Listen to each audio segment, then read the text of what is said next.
Van, you all set?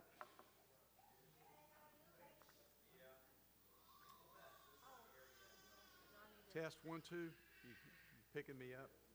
Okay.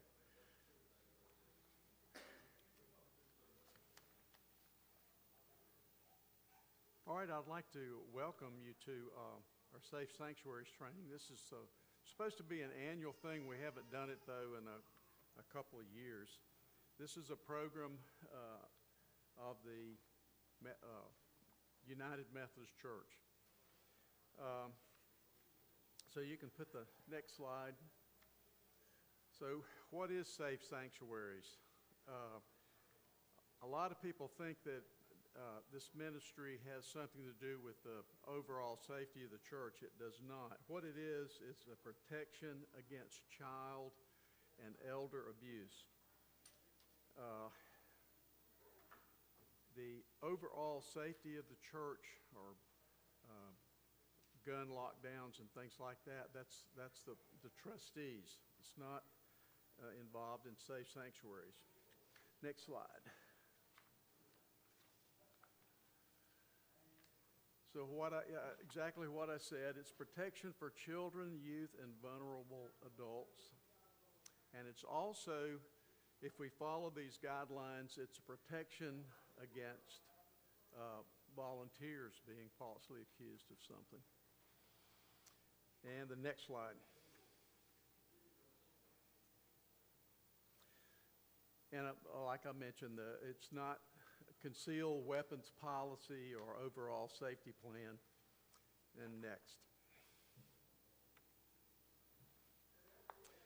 Okay, in 1996, the General Conference of the United Methodist Church, which is our top legislative body, passed a resolution calling on all churches to have a safe sanctuary policy. In Western North Carolina, we are required to have a safe sanctuary policy and procedures by which they conduct ministry for and with children, youth, and vulnerable adults, even if they don't serve those policies, serve those congregations. They still have to have a policy. Okay, the next slide. Okay, so what you should have in front of you is the Union Grove United Methodist Church guidelines. These are our safe sanctuary guidelines. It doesn't mean that we have to do this every time. This is the guideline because sometimes we don't have enough volunteers to have, say, 2 people working in the nursery that are not in the same family. We generally have people volunteer to be in the nursery, will be in the same family. So let's just go through this real quickly. All teachers and those who volunteer directly or indirectly with children must be at least 18 years old. A church member in good standing for at least 6 months must be present at the activity. If youth under the age of 18 work with children, they must be doing so in the training capacity. No workers under the age of 18 shall work with infants. Again, this is our guidelines. This is what we try to do. All teachers supervising children and youth must have a complete criminal background check from local, state, and national enforcement agencies. So I have handed out to you for you to sign to pass in to me or Dawn the authorization to obtain a background check. These background checks do not go back to ad infinitum. So if you got busted at 18 for possession, it ain't going to be on there. You know, I mean, they're not going to go back all that way. So don't worry about that. Neil Shaw told me that he had several people come and confess to him things that didn't show up on the background check. So my advice is wait till they, let him call you. Don't you call him. But anyhow, number 3, rule of 2. A minimum of 2 persons should be present for any church-sponsored program or event. involving children or youth. If the rule of two places great stress on the congregation, the second adult could be used as a floater to go around. I mean, it does place stress on our congregation. We don't have enough volunteers to necessarily to do that. And again, try not to have it the same family. The buddy system, we encourage parents, teachers, and leaders of anyone under the age of 18 to make sure the children always have a buddy when close to their age, if they're ever alone in the church building or on an activity or an overnight trip. And then we have the Safe Sanctuary training, which you're going through right now, should be offered annually. And then what Pat was mentioning during the worship service, first aid and CPR training will be provided for all church workers with children on an annual basis. We had ours 3 years ago.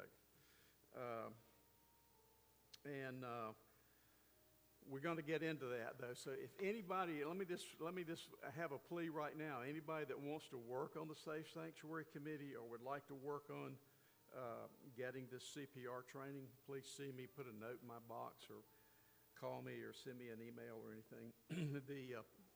The way it works now, we use American Red Cross, and they have the best training. And you actually go online and register. You actually go through the training online at your home, whatever. Then what we would do on the Safe Sanctuary Committee, we would get the practical part set up. That's where they would come here with the torsos and do the CPR training, first aid training, and they'll also take our defibrillator that's right in here, bring it out, and everybody can practice using that. Mitchell Community College will suitcase that. The problem is it can get expensive for them to come out. So that's what we try to get it comped, or anyhow, if you've got any contacts with Mitchell or would like to work on that, let me know. But we definitely need to do that, I think, before the end of the year, try to have some training. The pastor in charge must approve any activity requiring travel from the church using church vehicles, and try to follow the rule of two. Number 8 is encourage that a parent or guardian accompany any child needing assistance in the restroom. All this is sort of common sense, really. If you can't do that, the door of the restroom should be open. If you notice, we do have windows in all of our Sunday school doors. That's a requirement of Safe Sanctuary training. And number 9, if you suspect neglect or abuse, you should report it to the pastor. And we got Dawn's got the incident report that you fill out, and et cetera. And in North Carolina, you're mandated, if you think there's a reasonable cause, to report cases of child abuse. What's the next slide there, Dan? Okay. How prevalent is child and elder abuse? Let's go to the next slide. According to a 2019 report, this is under the umbrella of the U.S. Department of Health and Human Services, 51% of girls and 48.6% of boys will be abused before they turn 16. I went on Google with AI these days, and I got some new data. Last year, 1 in 7 U.S. children experienced abuse or neglect. In 2022, 559,000 children in the U.S. reported abuse or neglect. In 2022, 1,990 children died from abuse or neglect in the United States. Elder abuse, 10% of Americans age 60 or older have experienced some form of elder abuse, physical, psychological. Now, a lot of elders are being scammed. There are lots of scams going on. Next slide, Ben. We'll just go through these real briefly. There are different types of child abuse: neglect, physical abuse, emotional, ritual, or sexual. Van, next slide. Neglect is a lack of supervision to the degree that the person's health, safety, and well-being are threatened. You know, kids are just, they're neglected for one reason or the other. Next slide.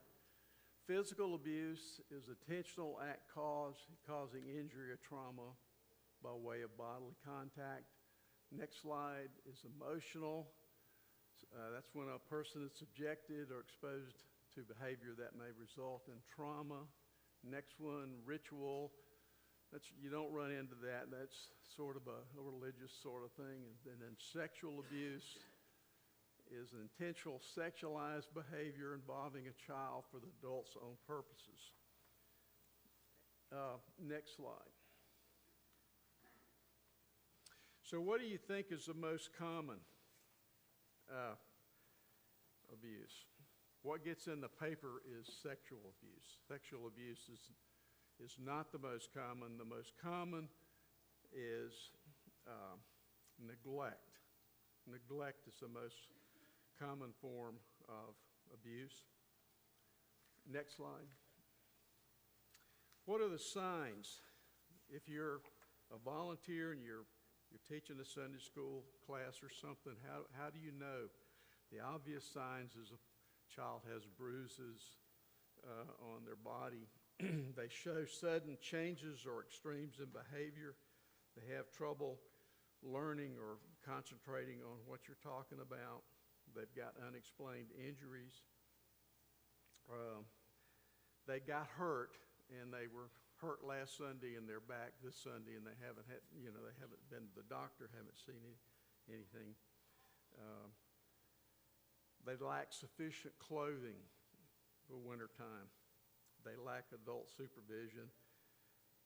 Is overly compliant, passive, or withdrawn. Sometimes they come to church early, they stay late, they don't want to go home. Sometimes they shrink from an adult, they're afraid of adults. Or they're reluctant to be around a certain person. They beg for food or money, and then lastly, they abuse animals or pets. I think we've probably seen people growing up who did that sort of thing. Oftentimes the parent will blame the child, or he or she will ask you to be really hard on them, to be, don't let them get away with this kind of stuff. Or they may be indifferent to the child. They may constantly blame or belittle the child. Or may have no explanation of how they got hurt. How did that happen? What are the signs of, next slide, we'll talk a little bit about elder abuse. Elder abuse can take place at home or in elder care. You may notice somebody that has trouble sleeping. They seem depressed or confused. They lose weight for no reason. They display signs of trauma. They might rock back and forth, act agitated or violent, become withdrawn, stop talking, stop taking part in activities. They have unexplained bruises, burns, and scars on their body. You may see an elderly person that looks messy. Their hair's unwashed, greasy, and that guy wearing dirty clothes. They may develop bed sores because they're not getting turned over.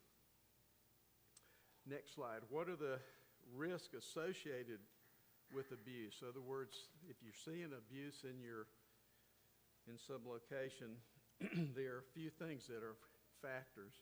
One is alcohol abuse. Number 2, drug abuse. Number 3 is financial problems The family's having some financial problems. Or another one is domestic violence. If there's domestic violence, sometimes you'll have abuse. Okay, next slide. What should you do if you see this sort of thing? And Sunday school teachers and youth leaders, you'll probably be one of the first to see that, along with the teachers in school. Well, North Carolina says that anyone who suspects or observes abuse must report it. So what do you do in the church? Well, you get in touch with Alan. You talk to the minister about it. What if it's the minister? Then you call the district office and you talk to the district superintendent. But you need to report it. I mean, even if you just suspect something is going on, you need to report that. So what is our next slide? What does our procedure say? That's it right there. Back up, I'm sorry. Back up one. Any suspected or reported case of neglect or abuse should be reported to the pastor. An incident report must be filled out. Dawn has those. In North Carolina, you're mandated, if there's reasonable cause, to report suspected cases of child abuse. Next slide. Now, this is an area that I have a lot of problems with. This is the digital conduct part of Safe Sanctuary. You can tell from the hair on my head that I don't know much about social media, so I'm just going to go through this. But it's mostly common sense. If you're going to communicate with a minor on text, make sure their parents or caregivers know about it. Nowadays all these kids have their own cell phone. And it's okay for you as a teacher to text them, tell them about things, all that. Just make sure that their parents know that, hey, I'm sending texts, whatever.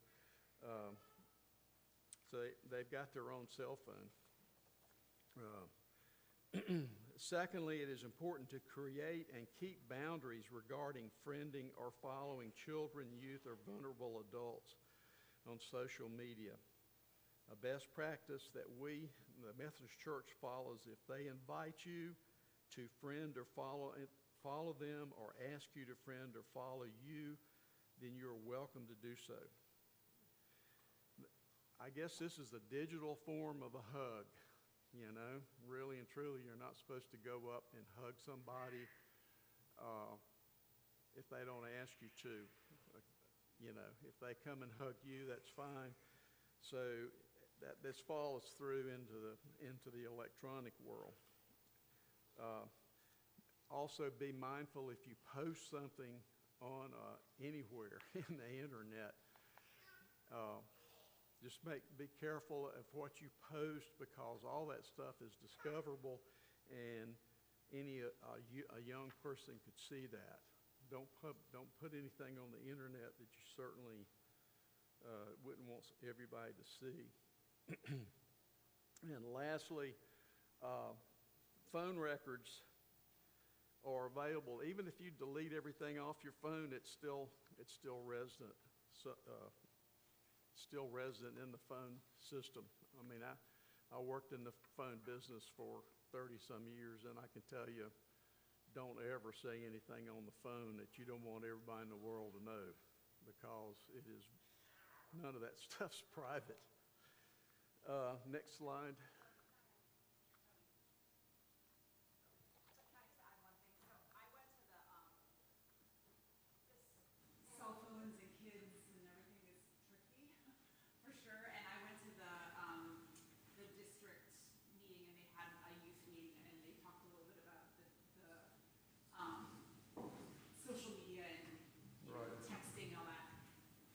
Their advice is, obviously, like for a situation like last night at Faith Fest,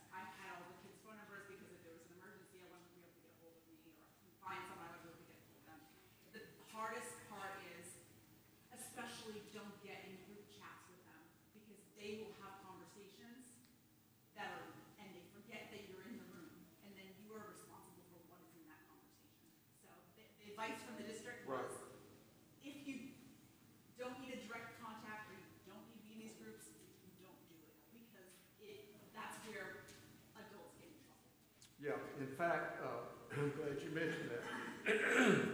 If you get in a group chat environment with kids like that, oftentimes there will be sexual connotations. The kids will start talking about that. Then you didn't know that when you first started the conversation, but then all of a sudden you're involved in that, and that's a discoverable thing. That's a real good idea. Let's see. Does anybody have any questions? Like I say, if you'd like to work on the committee or you'd like to help get the first aid and CPR training, see me. I'd like to have some help on that. And next slide. We got some resources.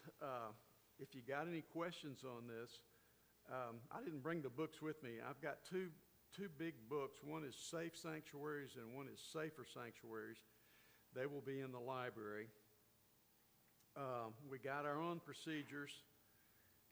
You can always talk to Alan or anybody. And then the Western North Carolina Conference website is fantastic.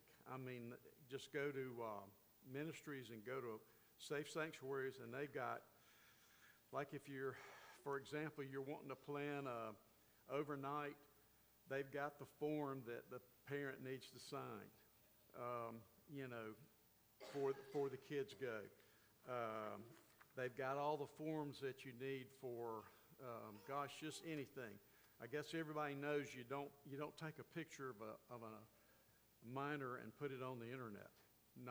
Don't do that through the church, not on our church website. You got to get permission for that from the parents, and that should be like when somebody comes to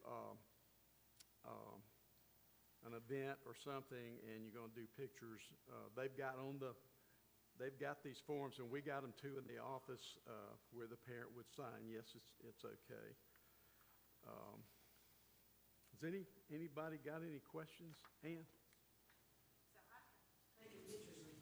The kids in my class, or our class, the classics is everything. They're in Sunday school. Right. And I think I did put something on last year, but I was going to ask, I have some newer pictures that I was going to ask parents if it's okay, but I need to get them to sign something. There's a form for that. There's a form for everything. Yeah. What I did for youth group is I just put together this binder. It has forms that the parents fill out. We fill out one for everything. And what I did was I created a file for every kid, and I have all their permission slips in that thing, and my photos is part of the main one. Right.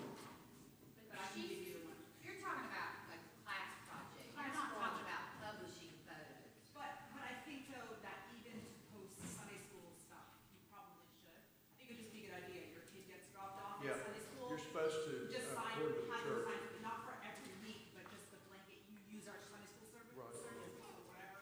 Fine. I was on the record back here earlier, but isn't there a 3-year thing? I probably need to fill one out again, right? 3-year thing for what? It expires, Oh, your first aid? Yeah. Well, not just the first aid, but I used to do the nursery a lot, so I had to fill one of these out. I think. Oh, yeah. They want us as a church to look at do the background check every 3 years. Incidentally, on this form, you got Neil's cell phone number. Oh, do I? Sorry. It's on the back. Yeah. I know that they take this seriously. My mom fell one time, and we took her to the geriatric doctor, and they asked what happened, and she said, "My son's been beaten on me." "Oh, no, Mom, no. She had actually just fallen. She was being funny." Yeah. But they showed up about every week, announced, unannounced, to make sure she was fine. So this is serious business. Yeah, it really is.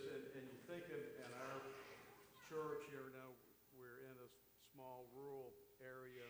This church has actually had this to come up. In fact, the minister went to prison. So it's way in the past in the church. Mike might know, but people has been here for sometimes. So, you know, I mean, it's something you got to be thoughtful. I mean, it's kind of a sign of the times. Anything else? Yes. On number 6 there, it says if we had phone numbers for anybody that does have first aid or CPR training, would that be something that we could find out if anybody in the congregation has that, and we could have their phone number available when we're working with the children? That's probably, yeah, that's a good idea. You're saying people that have had the training? Yeah. We're lucky here because we're so close to EMT. They get here they get here very fast. So they're going to get here probably before you could call somebody. But that's a good point. Yes. I'm sure there's a cost that you incur with these background checks. Is that something? Yes, I'm glad you mentioned that. It's a $10 charge. If you feel so moved to put a $10 check with your application, we would appreciate that. As you know, the churches, we're strapped a little bit right now financially. So, yeah, it's $10. And the way it works is the conference has somebody that they deal with. It's all done online. It shoots up to them. Then it comes back in. The only person that will see any of this is Alan. Nobody else sees any of this stuff, and it's kept under lock and key. So, anything else? Thank you so much for staying, and we got through pretty fast. So, thank you.